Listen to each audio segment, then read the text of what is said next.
தென்னாடுடைய சிவனே போற்றி, எந்நாட்டவர்க்கும் இறைவா போற்றி. அனைத்து தமிழ் உள்ளங்களுக்கும் கனிவான வணக்கங்கள். நிகழும் ஸ்ரீ மங்களகரமான சோபகிருது ஆண்டு மாசி மாதம் 18ஆம் தேதி வெள்ளிக்கிழமை அன்று பஞ்சமி திதியில் சுவாதி நட்சத்திரத்தில் துருவ நாமயோகத்தில் தைத்தூலம் காரணத்தினில் அமிர்தயோகம் கூடிய நன்னாளில் இந்த சீர்மிகு மார்ச் மாதம் பிறக்கிறது.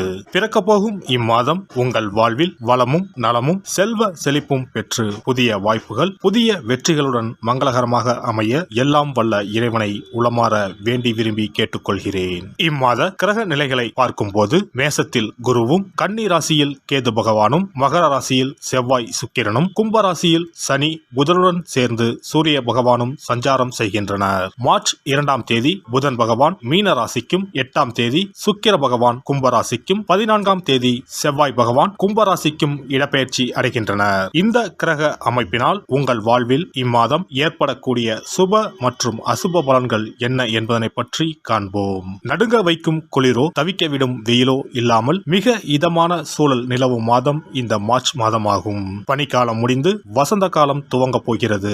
மாசி மாதத்தின் பிற்பகுதியும் பங்குனி மாதத்தின் முற்பகுதியும் இணையும் மாதம் இந்த மார்ச் மாதமாகும். கும்ப மாதமும் மீன மாதமும் இணைந்த இந்த மார்ச் மாதத்தில் பல திருப்பங்கள் உங்கள் வாழ்வில் நடைபெற உள்ளன. கன்னி ராசி அன்பர்களே, இம்மாதம் குடும்பத்தில் மகிழ்ச்சியும் உற்சாகமும் காணப்படும். எதிரிகளின் சூழ்ச்சிகளை முறியடிப்பீர்கள். வெளி வட்டாரத்தில் செல்வாக்கு அதிகரிக்கும். உறவினர்களும் நண்பர்களும் மிகவும் உதவியாக இருப்பார்கள். கணவன் மனைவிக்கு இடையே அந்யோன்யம் அதிகரிக்கும். திருமணம், வளைகாப்பு போன்ற சுப நிகழ்ச்சிகளால் வீட்டில் மகிழ்ச்சி நிலவும். சிலருக்கு குழந்தை பாக்கியம் கிடைக்கும். மாத பிற்பகுதியில் உறவினர்கள் வகையில் சிறு சிறு பிரச்சனைகள் ஏற்பட சாத்தியம் உள்ளதால் பொறுமையுடன் இருப்பது அவசியம். புதிய ஆடை ஆபரணங்கள் வாங்கி மகிழ்வீர்கள். குடும்பத்துடன் வெளியிடங்களுக்கு சென்று வருவீர்கள். விருந்து விசேஷங்களில் கலந்து கொள்ளும் வாய்ப்பு உண்டு. மாதத்தின் பிற்பகுதியில் எதிரிகளால் பிரச்சனைகளும் கடன் தொல்லைகளும் ஏற்படக்கூடும். ஆனாலும் குரு பலத்தால் சமாளித்து விடுவீர்கள். ஆன்மீகத்தில் நாட்டம் அதிகரிக்கும். சிலருக்கு வெளியூர் வெளிமாநில புண்ணிய தலங்களுக்கு சென்று வரும் வாய்ப்பு உண்டாகும். குடும்ப பெரியவர்களின் அறிவுரையின்படி நடந்து கொண்டு அவர்களின் ஆதரவை பெறுவீர்கள். அலுவலகத்தில் சக ஊழியர்களிடம் செல்வாக்கு அதிகரிக்கும். பணிகளில் அவர்களின் ஒத்துழைப்பும் கிடைக்கும். நீண்ட நாட்களாக எதிர்பார்த்த பதவி உயர்வு, சம்பள உயர்வு போன்ற சலுகைகள் கிடைக்கும். மேலதிகாரிகளின் அன்பும் ஆதரவும் உங்களை உற்சாகப்படுத்தும். தொழில் வியாபாரத்தில் எதிர்பார்த்த லாபம் கிடைக்கும். எதிரிகளால் ஏற்பட்ட பிரச்சனைகள் நீங்கும். புதிய முயற்சிகள் வெற்றி தரும். வியாபாரத்தை விரிவுபடுத்தும் எண்ணம் இருந்தால் அதற்கான முயற்சிகளில் இந்த மாதம் ஈடுபடலாம். குடும்பத்தை நிர்வகிக்கும் பெண்களுக்கு உறவினர்களிடையே மதிப்பும் மரியாதையும் அதிகரிக்கும். தோழியர்கள் வட்டாரத்தில் உங்கள் செயல்பாடுகள் பாராட்டப்படும். பணிக்கு செல்லும் பெண்மணிகளுக்கு அலுவலகத்தில் புதிய பொறுப்புகள் கிடைக்கும். பதவி உயர்வு கிடைப்பதற்கும் வாய்ப்பு உண்டு. மாணவர்களுக்கு கல்வியில் வெற்றி பெற நண்பர்களின் உதவி கிடைக்கும். வீண் செலவை குறைப்பது நல்லது. கலைத்துறையினருக்கு எடுக்கும் முயற்சிகள் சாதக பலன் தரும். கடன் பிரச்சனை தீரும். எதிர்ப்புகள் அகலும். தொழில் வியாபாரம் தொடர்பான போட்டிகளும் நீங்கும். அரசியல்வாதிகளுக்கு விடாப்பிடியாக செயல்பட்டு சில வேலைகளை முடிப்பீர்கள். நண்பர்களுடன் மனத்தாங்கள் வரும். யாருக்கும் சாட்சி கையெழுத்திட வேண்டாம். வேலையாட்களால் பிரச்சனைகள் வரக்கூடும். மறைமுக எதிர்ப்புகள் வந்து நீங்கும். உத்திரம் 2, 3, 4ஆம் பாதம். இந்த மாதம் குடும்பத்திலும் மகிழ்ச்சி தரக்கூடிய நிகழ்ச்சிகள் நடைபெற்று மேலும் மன நிம்மதி ஏற்படும். தொலைதூர பயணங்கள் மேற்கொள்ளக்கூடிய வாய்ப்புகளும் அதன் மூலம் அனுகூலமான பலன்களும் உண்டாகும். அஸ்தம் நட்சத்திரம். இந்த மாதம் துணிச்சலாக எதையும் செய்து முடித்து காரிய வெற்றி அடைவீர்கள். மற்றவர்களுடன் இருந்த பகை நீங்கும். பூர்வீக சொத்துக்களில் இருந்த சிக்கல்கள் தீரும். பணவரத்து கூடும். அரசாங்க மூலம் லாபம் உண்டாகும். நீண்ட தூர பயணங்களால் சாதகமான பலன் கிடைக்கும். சித்திரை 1, 2 பாதங்கள். இந்த மாதம் தொழில் வியாபாரத்தில் இருந்த தொய்வு நீங்கி விறுவிறுப்படையும். வசூலாக வேண்டிய கடன் பாக்கிகள் வசூலாகும். தொழில் தொடர்பான பிரச்சனைகள் தீரும்.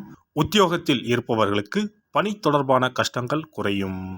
நரசிம்மரை வணங்கி வர மனதில் தைரியம் உண்டாகும். எதிர்ப்புகள் அகலும். எதிலும் வெற்றி உண்டாகும். இனி இந்த மார்ச் மாதத்தில் மகா சிவராத்திரி எப்போது, இந்த நாளுக்கு அப்படி என்ன சிறப்பு என்பதனை பற்றி காண்போம். சிவபெருமானுக்கு எத்தனையோ திருநாமங்கள் உள்ளன. அவற்றில் மிக உயர்வானதாக சொல்லப்படுவது மகாதேவன் என்ற திருநாமம். மகாதேவன் என்றால் கடவுள்கள் அனைவருக்கும் மேலான கடவுள், கடவுள்களுக்கு எல்லாம் தலைவன் என்ற பொருள். சிவாய நம என சிந்திப்பவர்க்கு அபாயம் ஏற்படாது என்பார்கள். அப்படி கர்ம வினைகளில் இருந்தும் அனைத்து விதமான துன்பங்களில் இருந்தும் விடுபடுவதற்கு சிவனே கதி என சிவபெருமானை சரணடைவதற்கு ஏற்ற நாள் மகா சிவராத்திரி தினமாகும்.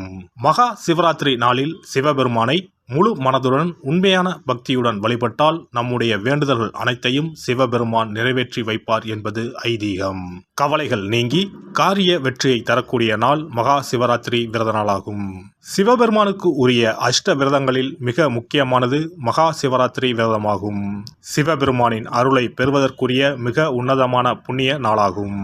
ஒவ்வொரு மாதமும் தேய்பிறை சதுர்த்தசி திதியில் வருவதை மாத சிவராத்திரி என்றும், மாசி மாதம் தேய்பிறை சதுர்த்தசியில் வருவதை மகா சிவராத்திரி என்றும் கொண்டாடுகிறோம். நாடு முழுவதும் சிவ பக்தர்களால் கோலாகலமாக கொண்டாடப்படும் விழாக்களில் மகா சிவராத்திரி விழாவும் ஒன்று. இந்துக்களின் மிக முக்கியமான விரத நாட்களில் இதுவும் ஒன்று. முப்பெரும் தேவர்களில் ஒருவரான சிவபெருமானுக்குரிய ராத்திரியாக சிவராத்திரி கொண்டாடப்படுகிறது. இந்த ஆண்டு மகா சிவராத்திரி விழா மார்ச் 8ஆம் தேதி கொண்டாடப்பட உள்ளது. அன்று இரவு 8:20 மணிக்கு துவங்கி மார்ச் 9ஆம் தேதி மாலை 6 மணி வரை சதுர்த்தசி திதி உள்ளது.